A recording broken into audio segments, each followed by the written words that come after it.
Alright, I think I'm recording. So the second half of this week is looking at Greece and Persia together, because we're going to see that the two societies are going to eventually converge under Alexander the Great.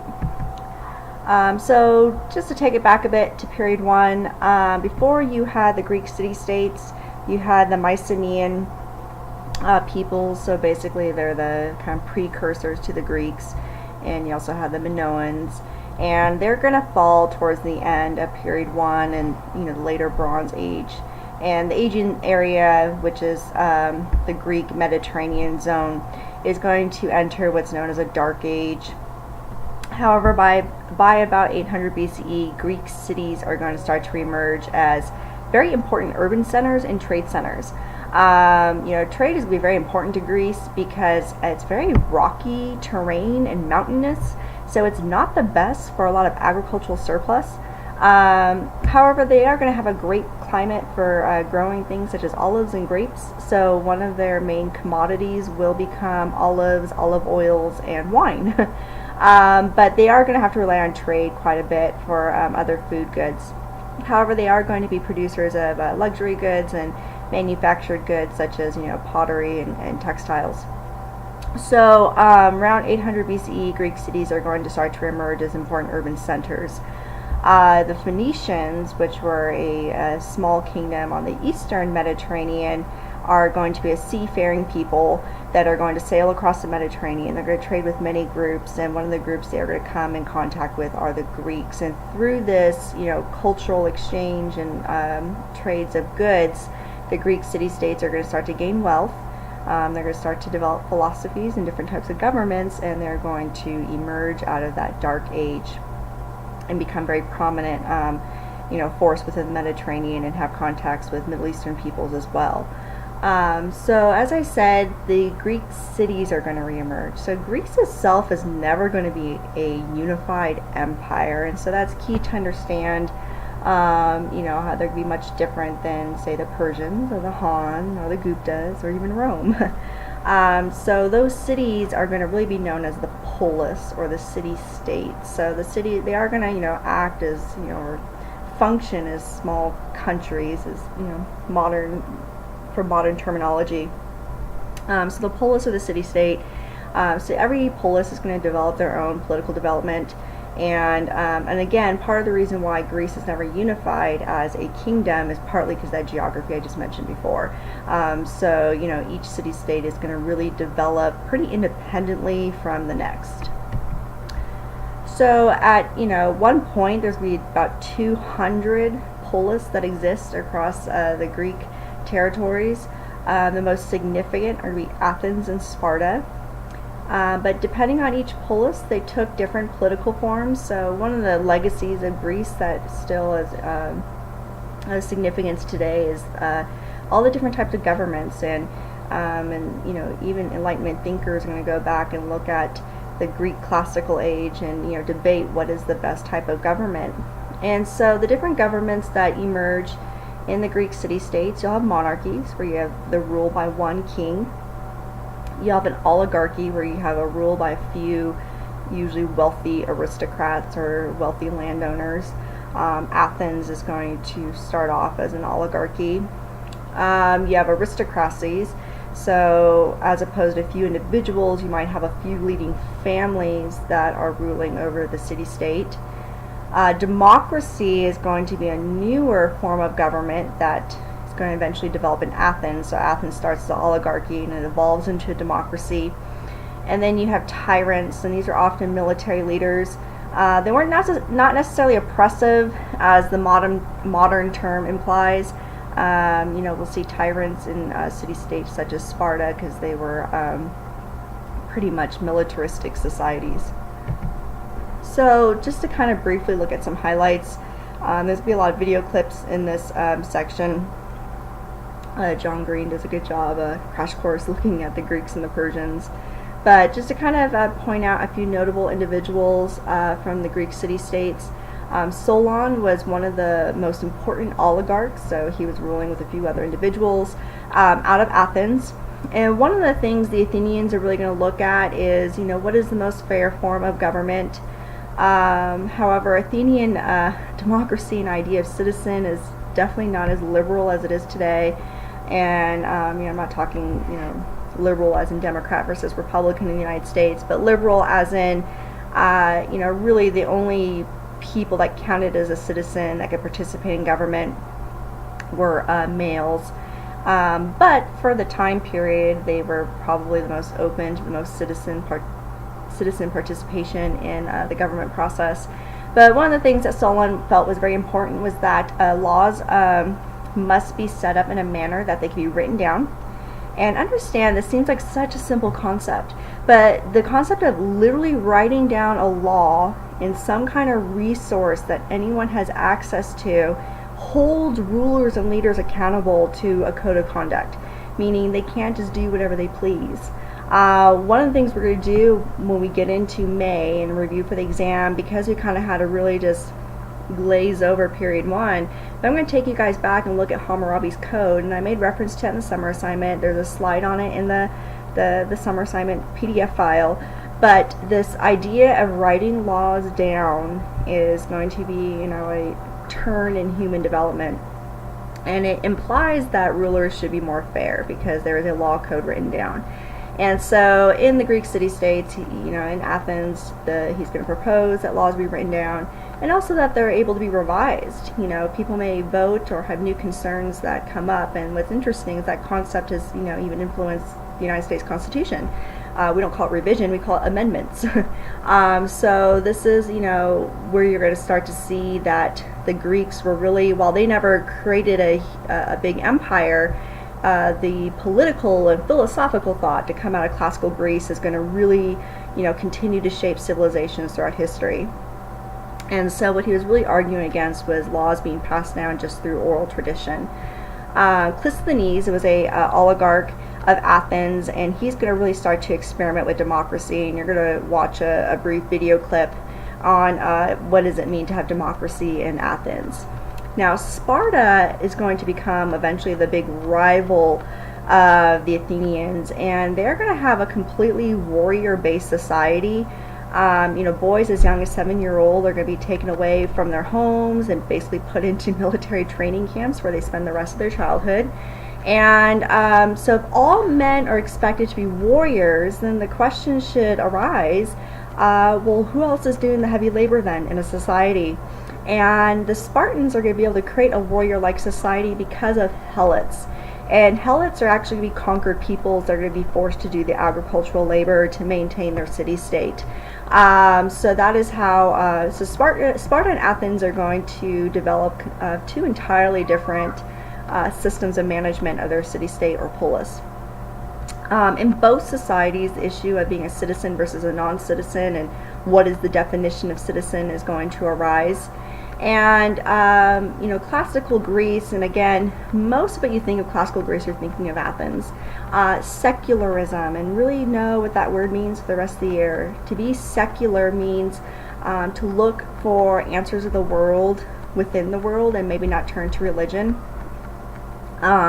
So this is going to lead a foundation eventually for science. Basically make an observation. If you think, looking way down the road to this European scientific revolution, Sir Isaac Newton, the whole story, he sees the apple fall from the tree. Well, he makes an observation. I wonder why the apple fell and why did it land on the ground, and then eventually that leads to the idea of gravity and the law of gravitation.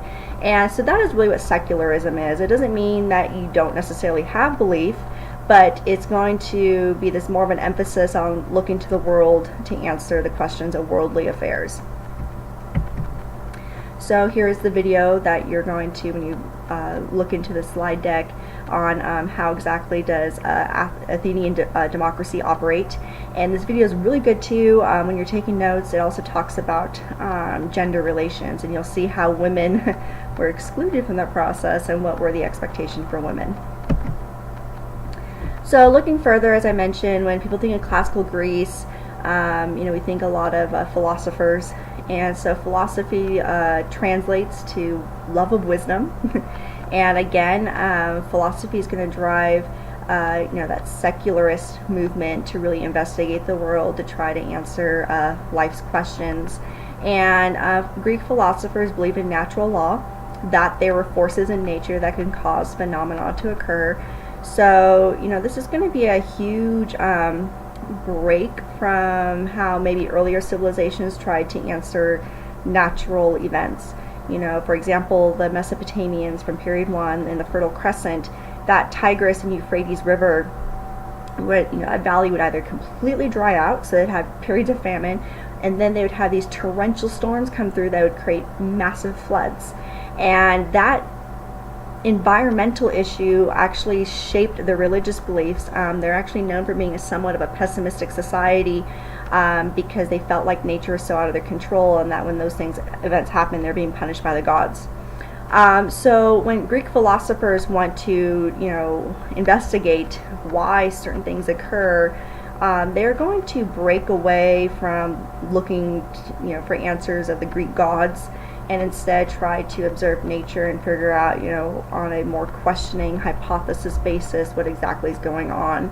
But it is, important to note that while you had philosophers that engaged in secular thought, the Greeks were not monotheistic.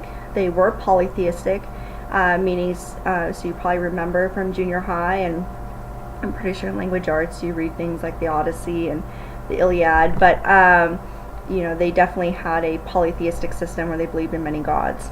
So the three most famous Greek philosophers was Socrates. He was the first philosopher to focus on ethical questions and truth-seeking. So if you've ever done a Socratic seminar in school, or if you've heard of the Socratic method, essentially that's when a teacher asks a student a lot of questions that cannot be simply answered with yes or no. And that really goes into, that's really, stems from Socrates' belief that all human beings are able to find truth within themselves and to think logically and try to reason for themselves. So again, that's part of secularism, not turning to some kind of supernatural force for answers. He actually believed human beings were capable of finding answers for themselves and relying on logic and reason.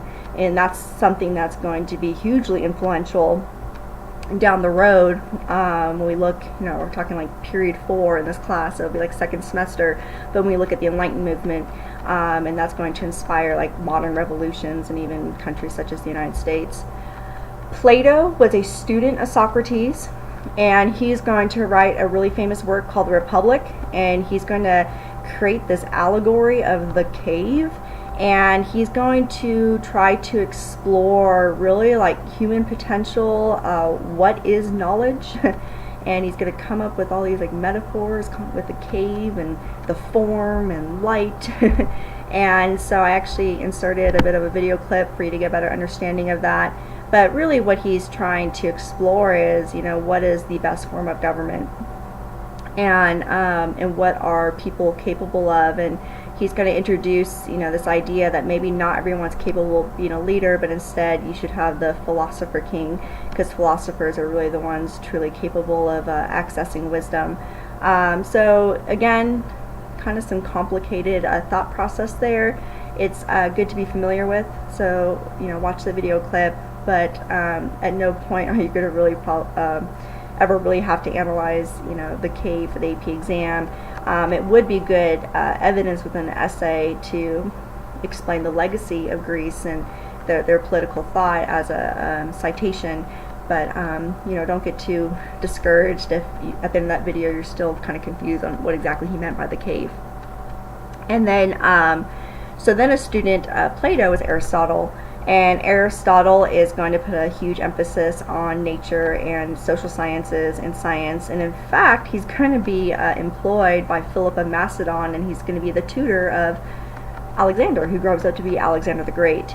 And so we're going to see in a few more slides, when Alexander the Great eventually conquers Greece and conquers Persia and builds his empire, he's going to have a real close relationship with Hellenistic thought, and want to spread Hellenism across his empire. And so this is a really good time to note that when you hear Hellenism or Hellenistic thought, they're referring to the Greeks. And so Alexander's going to really be responsible for spreading Greek knowledge far beyond the Greek territories.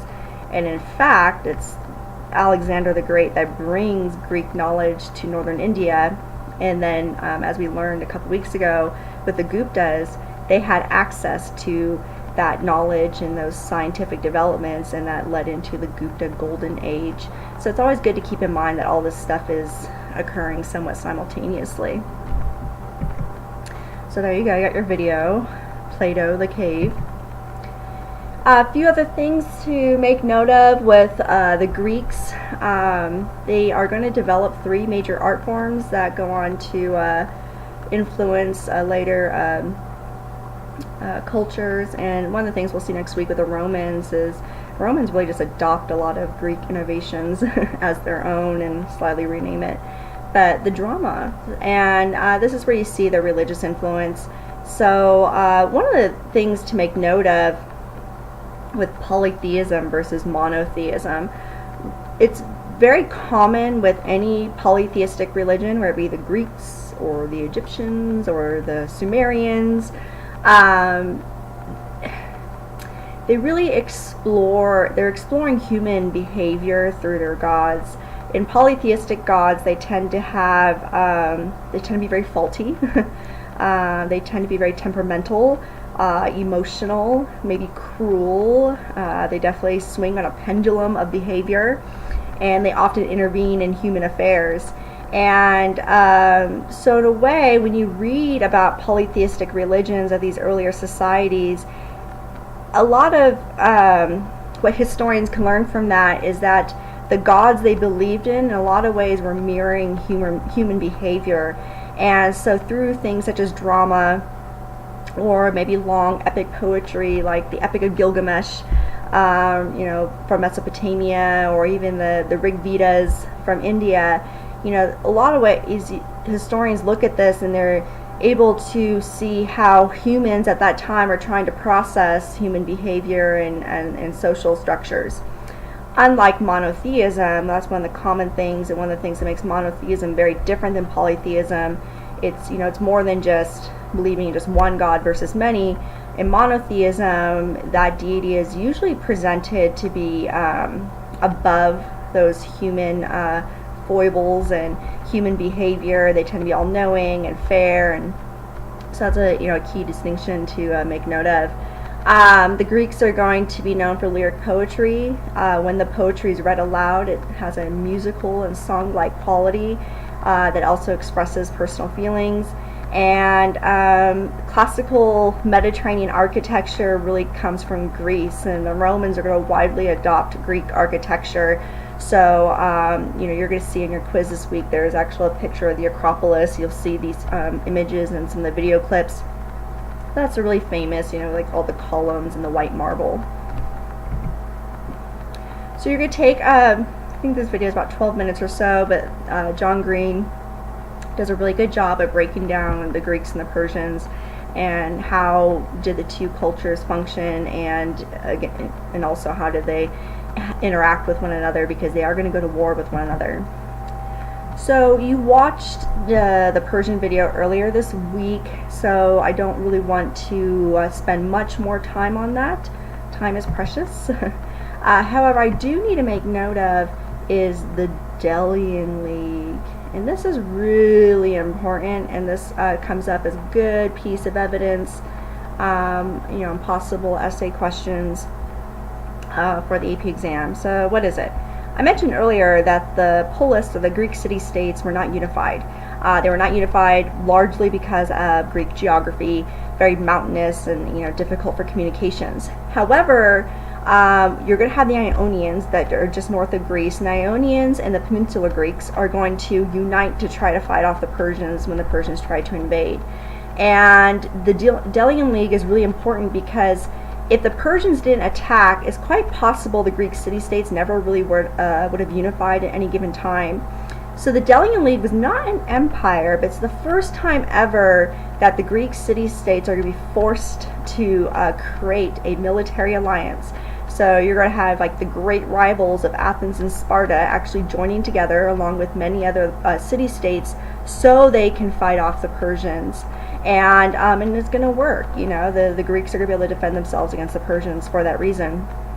However, what's going to end up happening is the Athenians, you know, view themselves as the most superior league. The way the league worked is each city-state had to contribute to a fund, so money, in order to raise their forces. Well, Pericles was an Athenian aristocrat.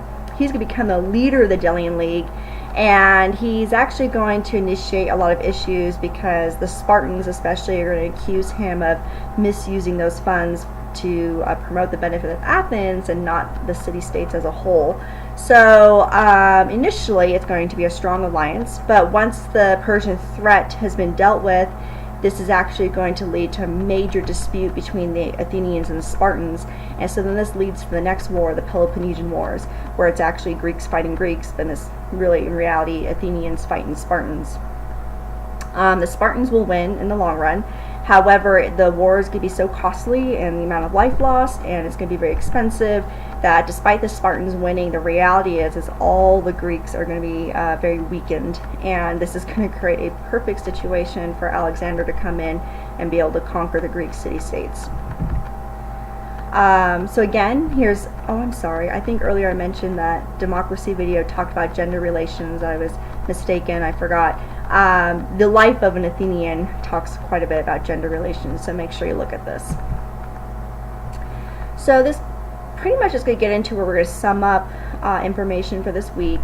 So Alexander the Great, or Alexander of Macedon, son of Philip, he is going to basically conquer the Persian territory.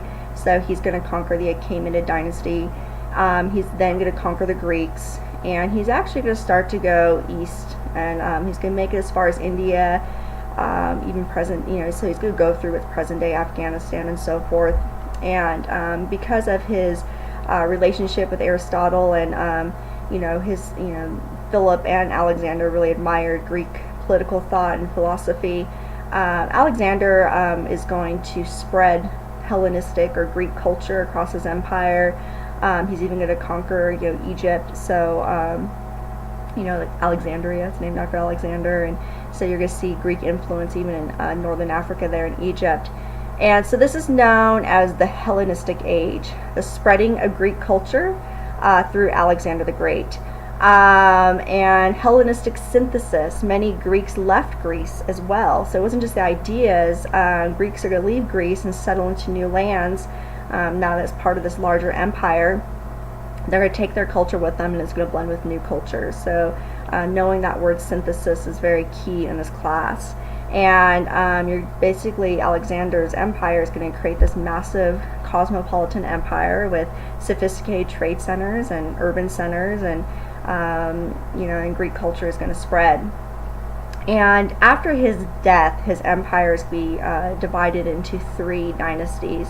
So those are those 3 Persian dynasties that we don't really need to pay much attention to, that you might have saw me refer to in the last video. And I've also inserted a pretty good video. I really like this video. Just like I asked you to consider, was Qin Shi Huangdi a hero or a villain?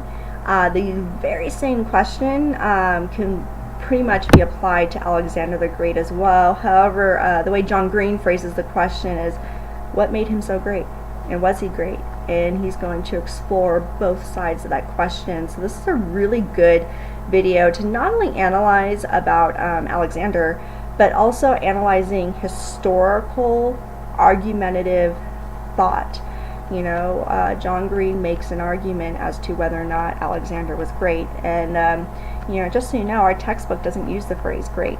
I say it because most people are familiar with it, and that way you know who I'm talking about. But in our textbook, he's merely just Alexander of Macedon.